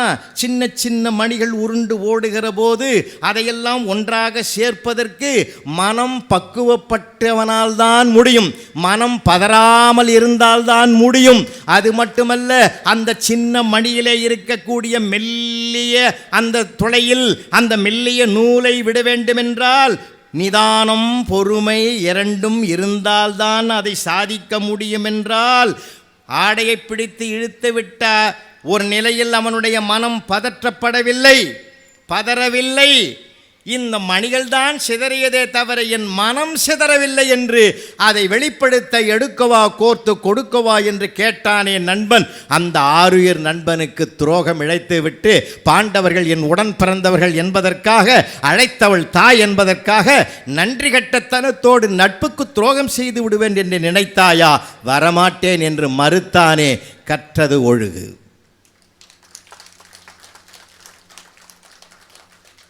கற்றது என்பது நூல்கள் வாயிலாலும் கற்கலாம், பிறருடைய அனுபவத்தின் வாயிலாகவும் கற்கலாம். ஒரு மனிதன் வாழ்நாள் முழுவதும் எதிலிருந்தும் எதையும் கற்கலாம். அதனால தான் வள்ளுவர் ஒவ்வொரு உதாரணம் சொல்றார். காக்கை கரவா கரைந்துண்ண மாக்கமும் மன்ன நீரார்க்க உடன் பறவைகளையும் விட்டு வைக்கவில்லை, அவர் மிருகங்களை விட்டு வைக்கவில்லை. எதிலிருந்தும் எதையும் ஒரு மனிதன் கற்றுக்கொள்ளலாம். இன்னைக்கு இருக்கிற இளைஞர்களுக்கு அறிவு வளர்ந்திருக்கிறது, ஆற்றல் வளர்ந்திருக்கிறது, திறமை வளர்ந்திருக்கிறது. அதை அங்கீகாரம் செய்வோம். அதே நேரத்தில் பண்பாட்டை விதையாக்குவோம், அவனுக்கு பக்குவத்தை உருவாக்குவோம், அவனுடைய உள்ளத்தில் நல்லதை விதைப்போம். தன்னுடைய உணவுக்காக மலைகளிலே இலைகளையெல்லாம் மேய்கிறது ஆடுகள். செடிகளை மேய்கிற ஆடுகள் கூட எது விஷச்செடி என்று தெரிந்து அதை விலக்கிவிட்டு நல்ல செடிகளை மட்டுமே எடுத்துக்கொள்ளுகிற அறிவும் ஞானமும் ஒரு ஆட்டுக்கு கூட இருக்கிறது. இது உயிருக்கு தீங்கு தரும் என்று ஒரு போர்டு எழுதி வைத்திருந்தாலும் கடைக்குள்ளே நுழைந்து விஷத்தை அருந்துகிறதை அதை தெரிந்தும் விஷத்தை அருந்துகிறானே இந்த மனிதன் என்றால் நாம் ஆறறிவு படைத்தோம் என்று எப்படி மார்தட்டி கொள்வது? கொஞ்சம் யோசித்து பார்க்க வேண்டும். எவ்வளோ விஷயங்கள் இருக்குது சார், எவ்வளோ விஷயம். அளவு கடந்து குடிச்சிட்டு ரயில்வே ஸ்டேஷன் வாசலில் கூட ஒரு நாய் பக்கத்தில் போய் ஒரு படுத்துக்கிறான். நாய் தலை நிமிர்ந்து அவனை பார்த்து தான். அதுக்கு என்ன அர்த்தம் தெரியுமா? அண்ணே கொஞ்சம் தள்ளிப்படு. அவன் அந்த பார்வையை புரிஞ்சுக்கணும். உனக்குணம் எனக்கா இலக்காரமாக இருக்குதா? அதுக்கு இல்லைன்னு அப்படியே நீ அசந்து தூங்கிடுவ. உங்கள் வீட்டுக்காரம்மா வரும், குடிகார நாயை எழுந்து வாடான்னு சொல்லும். குடித்தது நீ என் பக்கத்தில் இருக்கிறதுனால என்னையும் சேர்த்து திட்டுவா. அந்த திட்டு எனக்கு எதுக்கு? அதனால தான் உன்னை தள்ளி படுக்க சொல். நண்பர்களே, தெரிந்தே பல தவறுகளை செய்யக்கூடிய சமுதாயமாக மாறிவிட்டதென்றால், இல்லை சார், கோயில் வெளியில் இருக்கு, ஆனால் கோவிலே வீட்டுக்குள்ளே இருக்குதுன்னு சொல்லி கொடுத்த பூமி அது. தாயிற் சிறந்த கோவில் இல்லை, தந்தை சொல் மிக்க மந்திரம் இல்லை, அன்னையும் பிதாவும் முன்னறி தெய்வம். இப்போ நம்ம எல்லாம் பணத்தை சம்பாதிக்க கற்றுக் கொடுத்தோமே தவிர மனதை சம்பாதிக்க கற்றுக் கொடுக்கலையே என்ற வருத்தத்தில் தான் நான் இந்த தலைப்பையை எடுத்தேன். சார், அமெரிக்காவில் 5 லட்சம் ரூபாய் மாத சம்பளம், அம்மா அப்பா அங்கே அனாதையாக இருக்குது, நீங்கள் தனியாக இருக்க வேண்டான்னு கொண்டு போய் ஒரு வசதி வாய்ந்த முதியோர் இல்லத்தில் போய் சேர்த்தான். சேர்த்துட்டு திரும்பும்போது அவங்க பல வருஷமாக வளர்த்த நாயை கார்லேயே கூட்டி விட்டான். நானே கூட்டி போகிறேன் இதுன்னு. ஏர்போர்ட்டுக்கு போகிற வழியில் இறக்கி விட்டான். ஏர்போர்ட்டுக்கு உள்ளே போனான். செக்கின்லாம் முடிஞ்சு எல்லாம் முடிஞ்சு கடைசியில் ஃப்ளைட்டுக்காக காத்து உட்காந்துங்கிறான். அப்போ அந்த முதியோர் இல்லத்தை நடத்துகிற மேனேஜர் அங்கேருந்து ஃபோன் பண்ணார். தம்பி, அவங்க வளர்த்த நாய் வந்துட்டுதுப்பா. ஒரே வார்த்தையில் முடிச்சிட்டார். அவங்க வளர்த்த நாய் வந்துட்டுது, நீ போயிட்டு வான்னார். அப்படின்னா என்ன அர்த்தம்? பெத்த நாய் விட்டுட்ட, வளர்த்த நாய் வந்துட்டுது. அந்த நன்றி கெட்ட பண்பு உனக்கு தான் இருக்குது. ஆனால் நன்றின்ற உணர்வு, கடவுள் கொடுத்த உணர்வு அவர்கள் வளர்த்த நாய்க்கு இருக்கிறது என்று ஒரு வார்த்தையில் முடிக்கிற அளவுக்கு தான் இன்றைக்கி பல அவலங்கள் இருக்குது. பல அவலங்கள். அப்பா இறந்துட்டாரானா கூட வீடியோ எடுத்து வை வந்து பார்க்குறேன்றான் சார். இதை விட ஒரு மறுத்து போன மனம் உலகத்தில். மனதை செம்மைப்படுத்துவதான சார் கல்வியினுடைய அழக. ஒரு புத்தகத்தை விரித்தால் அவன் எங்கே போகணும்? அவனுடைய புத்தி கூர்மைப்பட வேண்டும், அந்த புத்தி சிறப்படைய வேண்டும், அவனுக்கு கடவுள் தன்மை வர வேண்டும், தன்னை நம்பியருக்கு ஆதரவு கொடுக்க வேண்டும். இல்லாதவனுக்கு இருக்கிறவன் கொடுத்து உதவி அவனையும் தன் சகோதரனாக பாவிக்கக்கூடிய அனைத்து பண்புகளையும் சொல்லிக் கொடுத்த இந்த அருமையான மண்ணிலே, அன்புக்குரியவர்களே, தந்தையும் தாயும் இணைந்து அவனை படிக்க வைப்பதன் மூலமாக அறிவையும் கொடுங்கள், உங்கள் அனுபவத்தின் மூலமாக அவனுக்கு வாழ்க்கை பாடத்தையும் சொல்லிக் கொடுங்கள். மனித பயிற்சி கொடுக்கிற ஒரே இடம், ஒரே பல்கலைக்கழகம் நம்முடைய வீட்டு வாழ்க்கை தான். அந்த மனித பயிற்சியை மூத்தவர்களிடத்தில் தான் இளைஞர்கள் பெறுகிறார்கள். அவர்களை புத்தகத்தை வாசிக்க கற்றுக் கொடுப்போம். அதே சமயத்திலே வாழ்க்கையை நம்முடைய அனுபவத்தால் சொல்லிக் கொடுப்போம். 1 மாதம் நடையாக நடந்தது. அந்த அம்மா என்னை அந்த ஆள்கிட்ட இருந்து பிரித்து விட்டுரு, அந்த ஆள் கூட என்னால் வாழவே முடியாது. ஏம்மா சேர்ந்து வாழ முயற்சி பண்ணுமா? இல்லை, முயற்சி பண்ணி முடியலையா, பிரித்து விட்டுரு. அவரும் எல்லா கேஸையும் எடுத்து வச்சுட்டு பிரித்து விட்டார். ஒரு 4 நாள் பொறுத்து அந்த அம்மா ஓடியாருது, என்ன அந்த ஆள் கூட சேர்த்து வை. 1 மாதமாக என் உயிரை வாங்கினேன், 4 நாளில் பொறுத்து முடியல, திருப்பி சேர்த்து வைன்ற, எனக்கு இதே வேலையா? இல்லை, என் கண்ணெதிரிக்கும் அந்த ஆள் ஜாலியாக சுற்றிங்கிறான். அவனுக்கு மறுபடியும் தண்டனை கொடுக்கணுன்னா சேர்ந்து வாழறதான் முடிவு பண்ணிட்டுதுன்னா, வாழ்க்கை நீயா நானா என்று தான் போய்கொண்டிருக்கிறதே தவிர நீயும் நானும் என்று பயணித்தால் தான் வாழ்க்கை மிகச்சிறப்பானதாக இருக்கும். இந்திய தேசத்தில் சுற்றுப்பயணத்தை மேற்கொண்டு தன் நாட்டுக்கு திரும்புகிற போது ஹிலாரி கிளின்டன், எனக்கு பிடித்ததே தமிழ்நாட்டு குடும்பங்கள் தான் என்று ஒரு செய்தியை தெரிவித்திருக்கிறார் என்றால், அவர்கள் கேட்டார்கள், பல்கலைக்கழகங்கள் பிடிக்கவில்லையா, வானளாவிய கோபுரங்கள் பிடிக்கவில்லையா என்று கேட்டபோது, இல்லை, குடும்பங்களே கோயில்களாக இருப்பதை நான் இங்கு தான் பார்த்தேன் என்று சொன்னார். அதற்கும் உதாரணமாக ஓரிரு பிள்ளைகள் இந்த மண்ணில் இருக்கத்தான் செய்கிறார்கள். 50 பேர் ஒரு இன்டர்வியூவில் கலந்துக்கிறான். இன்டர்வியூவில் கலந்துக்கும் போது 3 பேர் உள்ளே தேர்வு நடத்துகிறாங்க. ஒரு 15 பேர் ஒரு குறிப்பிட்ட இடத்துலேருந்து எழுந்து போயிட்டான். அந்த சீட்டிங்கில் மீதி இருக்கிற 25-35 பேரில் ஒரு பையன் எழுந்து போய் அந்த ஃபேனை நிறுத்தினான், வந்து உக்காந்துட்டான். அடுத்து ஒரு 15 பேர் எழுந்து போயிட்டாங்க. பக்கத்தில் டேப்பில் தண்ணி வாட்டர் லீக் ஆகிட்டு இருந்து அதை போய் நிறுத்தினான். அப்புறம் இவன் பேரை கூப்பிடும்போது போகும்போது ஏற்கனவே போனவெல்லாம் கிழிச்சு போட்ட பேப்பரெல்லாம் எடுத்து போய் டஸ்ட்பினில் போட்டு உள்ளே போனான். போன உடனே 3 பேருமே அப்பாயின்மெண்ட் ஆர்டரை கையில் கொடுத்தாங்க. எந்த கேள்வியும் கேட்காமலே அப்பாயின்மெண்ட் ஆர்டர் கொடுத்தீங்களே ஏன்னு கேட்டான் அந்த பையன். கேட்க வேண்டிய வேலையே இல்லைப்பா தம்பி, மின்சாரத்தை சேமிக்கணுன்ற ஒரு தேச அக்கறையோடு ஃபேனை நிறுத்தினேன், தண்ணீரை வேஸ்ட் பண்ணக்கூடாதுன்னு டேப்பை மூடினேன், சுற்றுப்புற சூழலை பாதுகாக்க இந்த பேப்பரெல்லாம் டஸ்ட்பினில் சேர்த்த, இந்த நன்னடத்தைகளை நாங்கள் சிசிடிவி கேமராவில் உன்னை பார்த்துட்டோம், அதனால் இந்த பண்புகள் உடைய ஒரு மனிதன்தான் எங்கள் நிர்வாகத்துக்கு தேவை என்பதனால் இந்த அப்பாயின்மெண்ட் ஆர்டர் ஒன்று கொடுத்தாங்க. அந்த ஆர்டரை வாங்கிட்டு வெளியில் வந்து அழுதான் அந்த பையன். அப்போ எல்லாருமே கேட்டாங்க, 3 பேர், ஏன்டா தம்பி அழறேன்னு கேட்டாங்க. அதுக்கு அவன் சொன்னான், ஐயா எங்கள் வீட்டில் எங்கள் தம்பி இருக்கிறான், எங்கள் அக்கா இருக்குது, நான் இருக்கேன். அப்போது எங்கள் அப்பா ரியல் எஸ்டேட் பிஸ்னஸ் பண்ணுறாரு. வீட்டுக்குள்ளே வந்த உடனே ஃபேன் சத்தம் எங்கேயாவது ரூமில் கேட்டால், அறிவு கெட்டவனே பிள்ளையா பிறந்திருக்கிறியே, அதை நிறுத்தக்கூடாது, உனக்கு அக்கறை இல்லைன்னு என்னை திட்டுவார். ஏதாவது டேப்பில் தண்ணி லீக்கேஜ் சொட்டுற சத்தம் கேட்டதுன்னா, அதை நிறுத்தக்கூடாது, உனக்கு அக்கறை இல்லை என்னடா புள்ள அப்படின்னு சொல்லுவார். வருஷக்கணக்கில் என்னை திட்டின்னு இருந்தார். அப்போல்லாம் உள்ளுக்குள்ளே வருத்தம் இருந்தது. இப்போ தான் நான் நினைக்கிறேன், எங்கள் அப்பா என்னை திட்டலை, எதிர்கால வாழ்க்கைக்கு என்னை தீட்டி இருக்கிறார் என்கின்ற உண்மை இன்றைக்குத்தான் தெரிந்தது என்று அவன் உணர்ந்து சொன்னான் என்றால், தாயும் தந்தையும் தான் முதல் ஆசிரியர்கள். அதனால் ஈன்று புறந்தறுதல் எந்தலை கடனே, சான்றோ நாக்குதல் தந்தைக்கு கடனே, நன்னடை நல்கல் வேந்தற்கு கடனே, வேல்வெடித்து கொடுத்தல் கொல்லற்கு கடனே, அருஞ்சமம் முறுக்கி களிரென்று பெயர்தல் காளைக்கு கடனே என்று ஒவ்வொருவருடைய கடமையையும் எடுத்து சொல்லக்கூடிய பெருமிதம் இங்கே நிகழ்ந்திருக்கிறது. நம்ம இலக்கியங்கள் சொல்லக்கூடிய வாழ்வியல் உண்மை என்றால், வாசிப்பதன் மூலமாகவும் அவனுக்கு நடத்தையை கற்றுக் கொடுப்போம், நம்முடைய நடைமுறை வாழ்க்கையின் மூலமாகவும் அவனுக்கு சொல்லிக் கொடுப்போம். மீண்டும் நிறைவு செய்கிறேன். அறிவு வளர்ந்திருக்கிறது, ஆற்றல் வளர்ந்திருக்கிறது, பஞ்சமே இல்லை.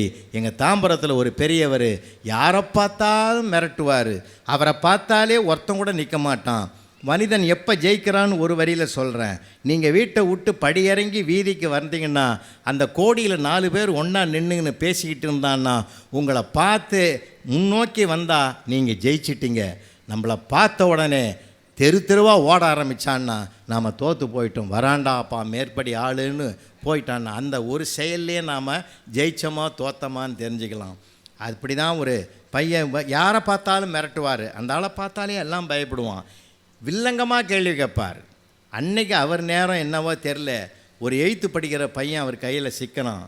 அவன் நேஷ்னல் ஸ்கூலில் படிக்கிறான். அவனை பார்த்து, இந்த ஸ்கூல்லேயே நீ தான் ஃபஸ்ட்டுன்னு கேள்விப்பட்டேன், நீ நாங்கள் தெருவுக்கு பக்கத்தில் இருக்கிறியாம? ஆமாங்க ஐயா. சந்தோஷம். இப்போ நான் கேட்குற கேள்விக்கு பதில் சொல்லு பார்ப்பேன், நானும் ஒத்துக்கிறேன்னா. கேளு பெரியவரேன்னா. அவன் பயப்படல. இப்போ எதுவும் பயப்படாது. அவன் கேட்டான், நான் டெல்லியிலேருந்து கல்கத்தாவுக்கு 800 கிலோமீட்டர் வேகத்தில் போகிற ஃப்ளைட்டில் போகிறேன், அப்படின்னா என் ஏஜ் என்னான்னு கேட்டான். இந்த பையன் செகண்ட்லேயே பதில் சொல்லிட்டான், சார் உங்கள் ஏஜ் 60 அங்கிள்னா. எக்ஸாக்ட்லி கரெக்டடா, கட்டி பிடிச்சிக்கினாரு. இப்படா கண்டுபிடிச்சேன்னாரு. எங்கள் வீட்டில் எங்கள் அண்ணன் ஒருத்தங்கிறான், அவன் ஏடா கூடமாக கேள்வி கேட்பான், வில்லங்கமாக இருக்கும். நாங்கள் எல்லாரும் அவனை அரக்கு இருக்குன்னு சொல்லுவோம். அவனுக்கு ஏஜ் 30. அரக்கிற்கு 30ன்னா முழுக்கிற்கு 60 தான் இருக்கணும். அதனால தான் உங்களுக்கு நான் கரெக்டாக 60ன்னு சொன்னேன்னா. அறிவுக்கு பஞ்சம் இல்லை, ஆற்றலுக்கு பஞ்சம் இல்லை, அன்பான நன்னெறிக்குத்தான் பஞ்சம் வந்து விட்டதாக கருதுகிற காரணத்தினால் படித்ததையும் பிடித்ததையும் சொல்லிக் கொடுப்பதையும் அனுபவத்தையும் ஏற்று வழிநடக்க கற்றுக் கொடுத்தால் தனி மனிதனும் சிறப்பாக இருப்பான், குடும்பமும் சிறப்பாக இருக்கும், சமுதாயமும் சிறப்பாக இருக்கும். நன்றி, வணக்கம். இந்த தகவல் உங்களுக்கு பிடிச்சிருந்தா லைக் பண்ணுங்க, உங்க ஃப்ரெண்ட்ஸுக்கு ஷேர் பண்ணுங்க, மறக்காம எங்க சேனலுக்கு சப்ஸ்கிரைப் பண்ணுங்க.